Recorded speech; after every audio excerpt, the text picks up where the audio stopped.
Amen. Putting ourselves in the very situation of the apostles in the narrative, our gospel today, in which for the very first time they saw the risen Christ among in their midst. And yet, we come into our hearts the kind of feelings that they were into at this very moment. First, there was fear. There was commotion in their hearts, thinking of the many wonderful things that had happened. Jesus died in the cross, and and there are already kind of testimonies that they saw an empty tomb, and they saw Jesus along the way to Emmaus. Such amazement, such events, great events, somehow we could not fathom the kind of feelings that they were actually undergoing. But one thing for sure that has been noted in the gospel of today, that they were incredulous, that they doubted upon seeing the Lord. And their doubt goes upon thinking that they are seeing a ghost. Nga, nagduda sila. Bisan gani ang ilahang pagtuo, nakakita sila o ungo. No? Umikaon si Kristo aron to prove nga dili siya ungo. Kaya ang ungo di mo kaon o pagkaon kundi mo kaog tao, no? Kung gikaon na tamo ungo ko, pero likaon na kog isda sa to pa parihata.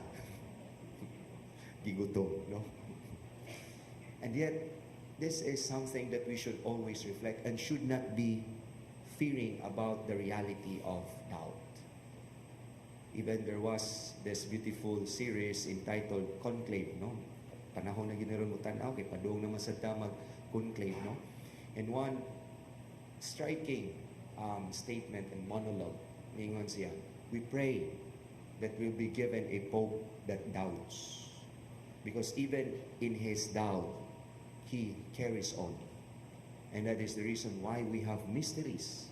And without doubt, if we are only certain of all things, then there is no need for faith. And therefore, our doubt is only a means for us to certitude. And we should not stop there, because doubt has no value at all without giving us the sense of certitude. The apostles, they were in doubt, and yet they carry on, so that their doubt ushers them to the certitude that Jesus, this is actually Jesus, the risen Lord, the fulfillment of what the prophets have foretold about Him. Patyon siya, apan human sa tulo ka adlaw siya mabanhaw. Nga ganito jo, giingnan si Jose na sa Arimatea nga, ano imo man gipalubngan, imo mahalon kaayo nga lubnganan, no?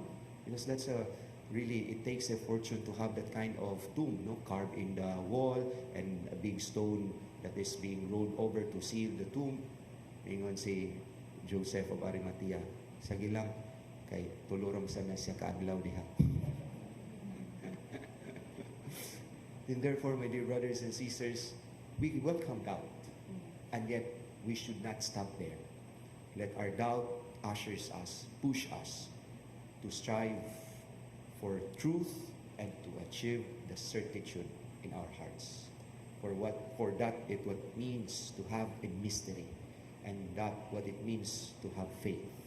We continue to believe until such time our doubt are being cast away. Amen.